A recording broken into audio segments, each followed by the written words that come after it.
Find the x and y intercepts and graph the equation. 4x minus 3y is equal to negative 12. I'm going to use a t-table to find those intercepts. So in this t-table, I'm going to let y equal 0 and then x equals 0. Now, in our equation, substituting y equals 0, this term disappears and we have 4x is equal to negative 12, or x is equal to negative 3. That is our x-intercept. Negative 3, 0.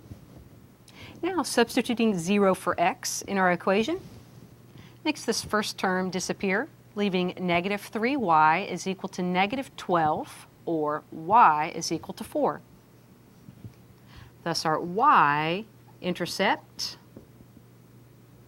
is the point 0, 4.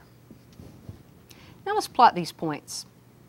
Starting with the x-intercept at negative 3, 0, so negative 3 on the x-axis. Then the y-intercept at 0, 4, so go up 4 units on the y-axis. Now let's connect those points and extend our line.